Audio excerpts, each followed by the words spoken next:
চিকিৎসা হয়েছে না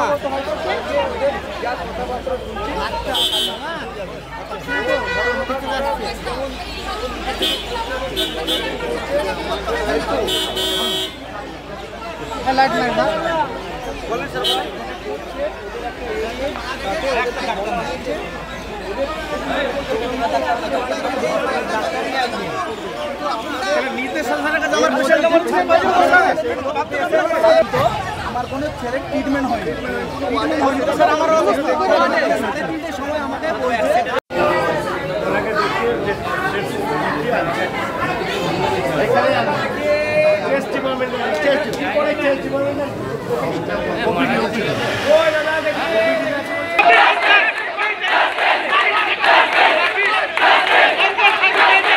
ঘটনাটা আমি দেখিও নি, আমি জানিও না, আমি এসে শুনলাম বলেই আমি এসেছিলাম। এসে দেখলাম পোস্টমর্টমে নিয়ে গেল। তো ঘটনাটা পেশেন্টটা নাকি ভালো ছিল না, হয়তো সেই মুহূর্তে ডাক্তার থাকলে হয়তো চিকিৎসা হতো। কিন্তু আজ যেভাবে সারা পশ্চিমবঙ্গে আরজি করের ঘটনা নিয়ে ডাক্তারেরা এবং ট্রেনি ডাক্তারেরা উদ্বেলিত, গোটা পশ্চিমবঙ্গে আজকে সমস্ত হসপিটালে কর্মবিরতির ডাক দিয়েছেন ওরা। এটা স্বাভাবিক। এটা একজন মহিলাকে নৃশংসভাবে যেভাবে মেরে ফেলা হলো, তারপরে সেটাকে ধামাচাপা দেওয়ার জন্য সুপার থেকে আরম্ভ করে কর্তব্যরত পুলিশ থেকে আরম্ভ করে যেভাবে ধামাচাপা দেওয়ার বন্দোবস্ত করা হয়েছিল, সেটাকে আজকে এই ডাক্তারদের আন্দোলনের জন্যই এবং আমাদের বিরোধী দলনেতা শুভেন্দু অধিকারী এবং আমাদের সভাপতি সুকান্ত মজুমদার এনাদের যে তৎপরতা, সেই তৎপরতার জন্যই কিন্তু আজকে ক্রমশ বেরিয়ে আসে। এবং যে যে সঞ্জয়কে আজকে ধরা হয়েছে, আমার মনে হয় এই সঞ্জয় একটা উপলক্ষ মাত্র, এর পিছনে আরও অনেকে আছে।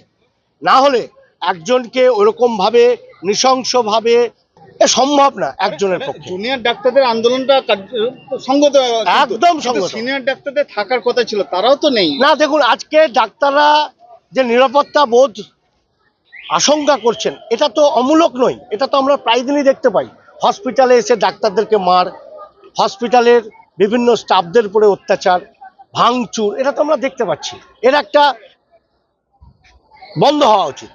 এবং সবথেকে বড় কথা হচ্ছে আরজি করের যে ঘটনা আজকে ঘটেছে, সেই ঘটনা যে আমার মুর্শিদাবাদ মেডিকেল কলেজে ঘটবে না, তার কিন্তু কোনো গ্যারান্টি নেই। একটা ঘটনা নিয়ে রাজ্যে 3 দিন ধরে স্বাস্থ্য পরিষেবা বেহাল। হ্যাঁ, কি বলবেন? না, প্রশাসন তাহলে কেন ব্যবস্থা নিচ্ছে না? প্রশাসনের তো ইমিডিয়েট ওটাকে ব্যবস্থা নিয়ে বিচার বিভাগেও তদন্ত বসিয়ে ধরে নেওয়া উচিত ছিল।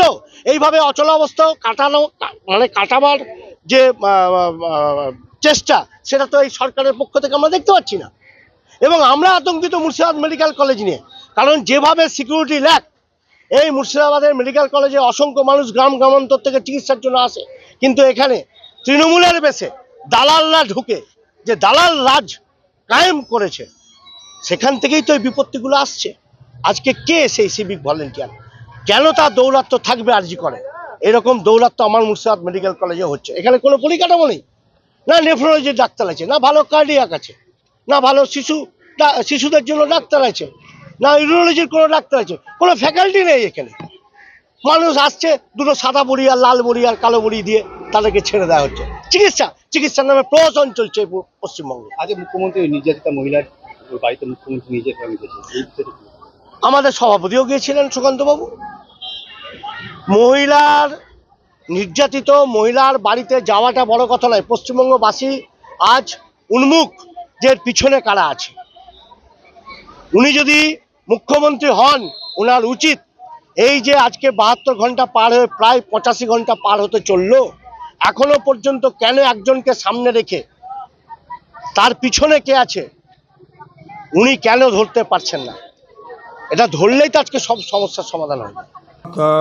अभी तो जो हमारा बड़ा न्यूज़ है, तो जो हमारा प्री क्लिनिकल पैराक्लिनिकल डिपार्टमेंट का जो लोग है, जो डॉक्टर्स है, एनाटॉमी फिजियोलॉजी बायोकेमिस्ट्री, तो every doctors all to come to the floor and they have perform their duty well, so we can manage quite well right now, till now. For security, Security have already increased the security, and from today we already deploy another extra 35 securities in our medical college. Police protection already been increased by our Superintendent of Police of Murshidabad, and they have already been deployed in the police outpost.